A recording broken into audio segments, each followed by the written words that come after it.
Hi Libra, welcome back to the Astrology 33 channel. This is your February 2022 tarot reading. Thanks to those of you who liked, viewed, shared, subscribed, and donated to the channel. I appreciate all of that. And for those of you who are new to the channel, as far as what we have in front of us, the Celtic Oracle spread as always, and I also pulled some Oracle cards, a Mudra card for you guys, and we're going to start the reading off by rolling those astrology dice we have in front of us to get an idea of where your focus should be as far as that goes.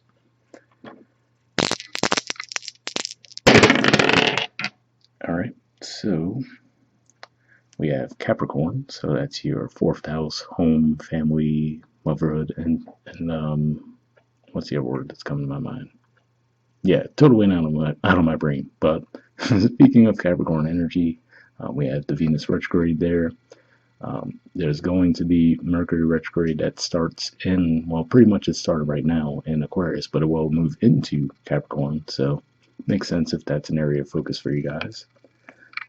We have the seventh house. So astrologically speaking, not much going on there, but that's Aries for you guys. So you could just have some focus on your relationships and partnerships of all kinds. Could even be business partnerships. And we have the North Node. So the North Node actually is recently into Taurus. So for you guys, that's your eighth house of intimacy, investments, death, rebirth. And yeah, I actually see some Taurus energy in your spread too. So some significance with that. But we'll get started with the main spread now. We have the Seven of Pentacles. So this is actually Taurus energy here. And again, like I said, we did have the North Node shifting there recently.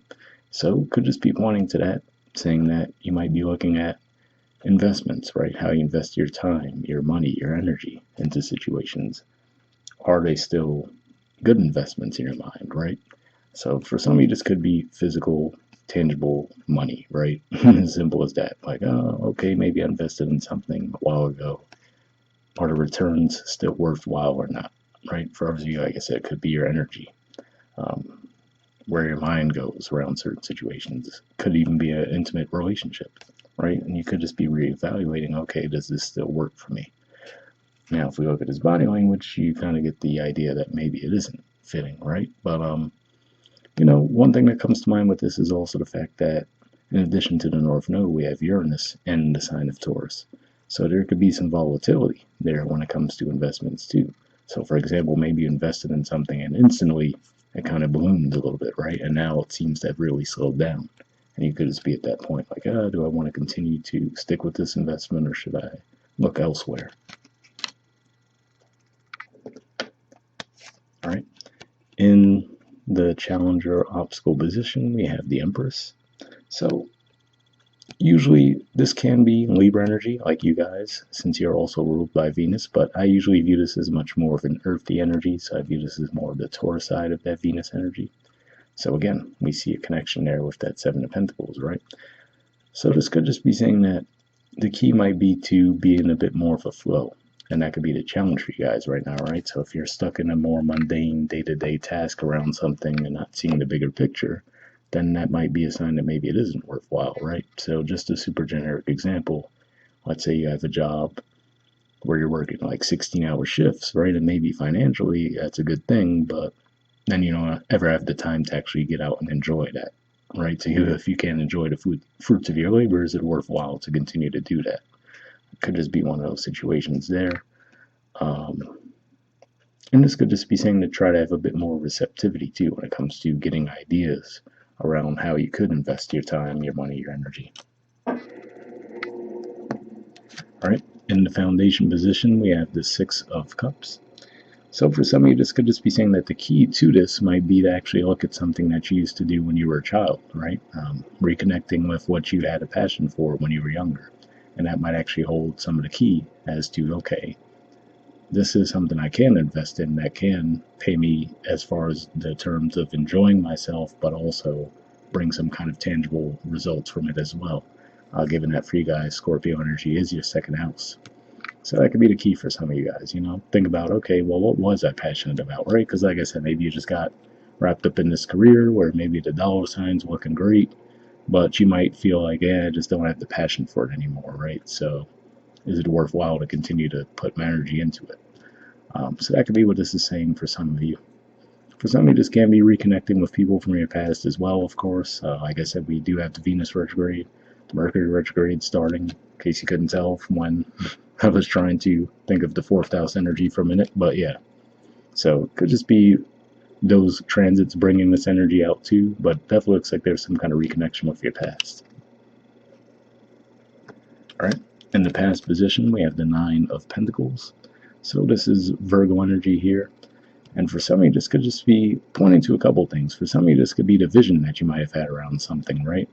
So the reason why I say vision is for you guys, Virgo energy is your 12th house. So it could just be saying that you might have had these ideas of how things would go, and maybe the reality isn't exactly what you thought it would be, right? So if we think of this as the vision, and now in the present moment, this is the reality, right? But in between that, we do see the Empress, which is even a step up from the Nine of Pentacles. So I feel like seeing these things together is saying that that possibility is there, but you might have to really get a little creative around how to bring yourself to that point. For some of you, this could even just be saying that you might have experienced a setback too. So another way I could see that Empress energy playing out and the challenge in that regard could just be saying that maybe for those of you, and you're going to have to be real with yourselves in this regard, if you've been resting on your laurels a bit too much, right? And that's led to a bit of loss, right? Maybe living beyond your means for a bit, where maybe at one point you had the money to do so, but maybe you've been just, taking and not putting enough back in. All right, in the present position, we have the Three of Pentacles in reverse. So this is Capricorn energy here, which, like we said, that did come up in your dice. Like I said, we have the Venus retrograde currently in there. Eventually, Capricorn will also, Mercury will also be retrograde in Capricorn. So a lot of fourth house energy in that regard. But what I'm seeing here could just be saying a bit of disharmony within the home environment, possibly even with family. Could just be saying that maybe you don't have energy to put towards something right now. As far as could just be as simple as maybe you're just, again, going back to the work example as a generic example. Maybe you could just be saying, again, maybe you have these crazy 16-hour shifts, right? You get home and you don't even have the energy to maintain your home. So, it could just be a bit messy. It could be as simple as that. It doesn't have to be anything major. But yeah, it feels like there's a little bit of disharmony within the home environment. And if this is something that's temporary, keep in mind, like I said, the Venus retrograde in your fourth is kind of a rare thing. Mercury retrograde will get in there for a bit, but those are pretty temporary transits, so I don't think this is going to be a long-term energy that you guys are going to be feeling. All right, in the near future position, we have the Page of Cups and the Fool. So seeing these two energies here, I feel like this could be saying that you might have been holding back on something for a while. Possibly some kind of creative idea, for example, given what we were talking about with the Six of Cups and the Foundation. Maybe you're feeling like, I don't know if the timing is right? With the fish in the cup there, to me, that the page energies usually represent a level of purity, but at the same time, they're not as experienced as obviously the knights, the queens, the kings, right? So you could have felt like, okay, whatever this idea is, right? Like I said, maybe a creative project. For some of you, might be possibly even wanting to get into a relationship with someone, given that we see the 7th house energy in your dice. But I feel like this is saying that for a while you might have been holding yourself back, thinking, maybe this isn't the time. And that could even be what the Three of Pentacles in reverse is saying for some of you too, as far as the collaborating energy, right? Maybe that Nine of Pentacles energy points to being single. And now you're saying, you know what, maybe I'm ready to take that leap and give it a try. So I feel like that could be the energy you guys will be getting into in the near future. In the position of your influence on the situation, we have the Hanged Man. So this is actually Pisces energy for me, usually. And speaking of Pisces, of course, we have Neptune there. It's been there for a long time. And now you also have Jupiter that's recently moved into Pisces as well. So for some of you, this can be, again, reimagining your work lives, right? Or like I said, okay, is this still the best way for me to invest my time, energy, my resources? So there could be some reevaluation around that. For others of you, this could just be pointing to thinking about that decision that you're going to make in general. So for a lot of you, given that we see the Fool in the near future, and this showing up as your influence in the situation, I feel like this is saying that you're not there yet. So it could just be as simple as saying that as we move into February, you're actually going to have Venus moving direct. So it could just be one of those things where it's just a timing thing. You might have the idea of an action you want to take, but you're not quite ready to do so until we get into February. All right. In the environment position, we have the Nine of Cups. So more nine energy here. This was the Virgo side of that. This is the Pisces side of that energy. So speaking of sixth house, right? Virgo being the natural sixth house ruler, and now we have Pisces, the sixth house for you guys. So could just be saying that maybe something that was more tangible. Now you're just thinking in more creative terms around that. So like I said, with all the Aquarius energy we'll have, that's fifth house energy for you guys. So you might be getting some creative ideas around how you can possibly maintain that financial security, but also have something that you're a little bit more passionate about. If this is someone in your environment, I feel like this is saying that could be part of the stalemate that we're seeing, right? As far as if you're not coming forward, this person doesn't like they're necessarily coming forward either. They seem like they're at a point of contentment, right? Where they're open and receptive to let things come their way, but they're not necessarily the type to go out and take action. So another interesting layer that could add to these two cards here could just be saying for some of you, you might feel like you're the ones in that Seven of Pentacles energy, and there's someone that you're dealing with that's in the Empress energy, right? Where you might feel like you're the one constantly putting in the work toward a situation, whereas they're not. If that's the case, I will say the cards do seem to support that. But yeah, that's what I see with that. All right. In the hopes or fears position, we have the Lovers, Gemini energy, and the Hierophant, Taurus energy. So yeah, I feel like this is saying, seeing these two cards together, that you might just be hoping for that sudden insight to hit you, right? Because for you guys, Gemini energy is your ninth house, and with the Hangman energy, we think about looking at things from a higher perspective too. So you could just be hoping to have that sudden insight to kind of guide you forward, right? On, okay, what is the best way to invest my time, energy, my resources, possibly even opening up around intimacy, right? Whatever the case may be. But this is saying that you're just hoping to get that guidance. So I feel like that's why you're in that more introspective, reflective mood at this time. Now, given what we see in the near future, it looks like you will get your wish in that regard, because it does look like you will be taking action. All right. And in the outcome position, we have the Three of Swords. So this is actually a Libra energy here. And however weird it sounds, I'm not really getting a dark energy from this. I'm feeling like this is more of a precautionary thing, which is to say that a bit too much stagnation on your part might lead you to feel disappointed. But I feel like it could even be more of an internalized thing too.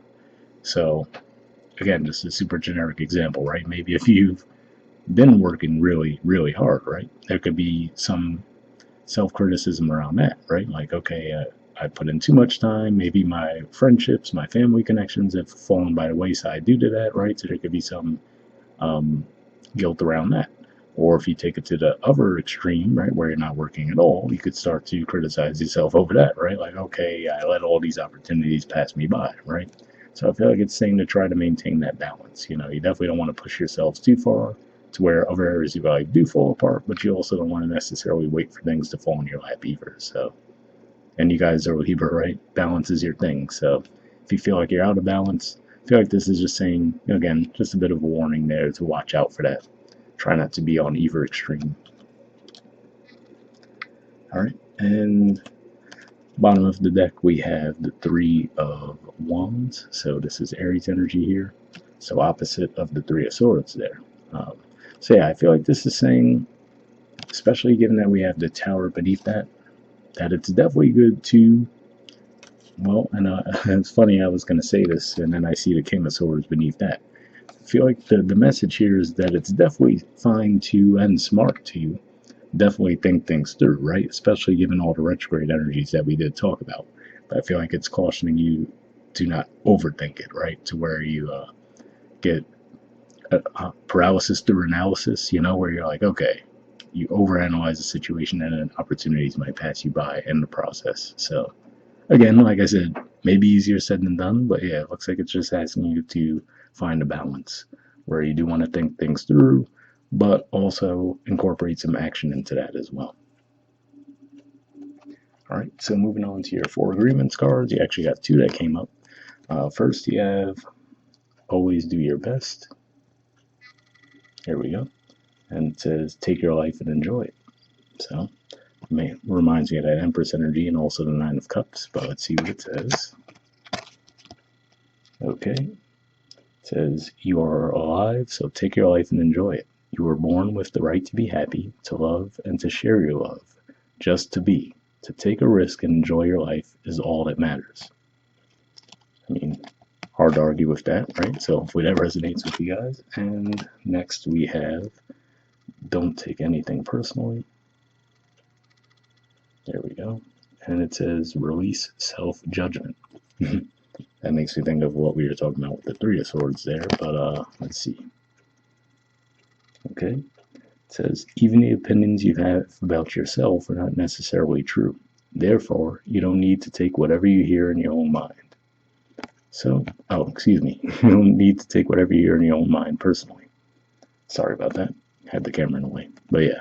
So, another pretty solid message there too. So hopefully that resonates with you guys as well. And again, like I said, that to me reminds me of what I was saying, to not try to avoid extremes if you can, right? So yes, you don't want to just be all action and burn yourselves out, but you also don't want to do nothing at all, right? And then get upset with yourself when you miss opportunities. All right. And next we have No Place Like Home. There's the artwork and the number is 50.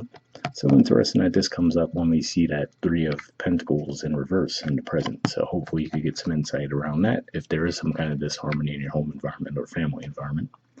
Let's see what it says. Okay, it says authenticity, coming home to yourself, feeling at home, arriving at a place where you just fit, being comfortable in your own skin. The Oracle's message, home feels safe and secure. It's a comfortable place to rest and create, a place that is known and you can call yours. This card signals that your ability to trust yourself and feel at home in your own skin is beginning to solidify as you claim your dignity and integrity, aspects of yourself no one can take away from you. You know who you are. You hold your head high, yet with neither pride nor humility. Instead, you stand as the observer, seeing through the eyes of your soul. This puts you in a position of power and strength. Authenticity is your home. You are safe here in the house of your spirit and spirit. So, interesting message there, and as I was reading that made me think of that hangman energy, so hopefully that resonated with you. Okay, the relationship message says lovers, friends, and companion animals are at home in your life right now. You are in sync and full of love, and you can be secure in the knowledge that it is reciprocated. Relationships elicit a sense of emotional safety, comfort, and the best aspects of familiarity now. Be home in this relationship. Together you add to the love of the world. So, pretty positive message there. And interestingly enough, as I was reading that brought me back to the 9 of Cups energy in the environment. And if we look at that in the context of a relationship, another thing this could be saying is you might feel like you might have to put in more effort with your relationship, right? So this is going to be for some of you, obviously not all. But another way I could see that energy playing out could just be saying that you might be overperforming for whatever reason, not realizing that your partner is very content with things the way they are. So keep that in mind as well. Again, like I said, it might just resonate for a small group of people. That popped in my head there. All right, the prosperity message says when you act in an authentic way, you command the world to reflect back to you exactly what is in your highest good. Your business choices and investments you make, and the creative projects you immerse yourself in are powerfully on point. Why? Because when you are fully yourself, radically accepting everything in your journey to date, both successes and failures, you will see the divinity in all things. Abundance is a natural progression when you experience this kind of authenticity. So, pretty positive message there as well. Hopefully that resonated. And lastly, we have a mudra for you guys. So this is your mudra here. It's the Kurma mudra. The keyword for it is patience. And okay, looks like not everything will fit in the frame. So let me get it to focus first and foremost. There we go. All right, so we can get some of it there. So if you want to pause it or take a screenshot, you can. And then I'll move it up so we can get the rest. Okay. So under benefits, it says activates the body's self-healing power, balances the immune system, reducing the negative effects of hypo or hyperimmunity, harmonizes the relationship between the heart, fire, and the kidneys, water. So if that sounds like a Mudra you think would be beneficial for you guys, I will put the name in the description of the video as always. We'll wrap up there, and I'll see you guys next month. All right, bye.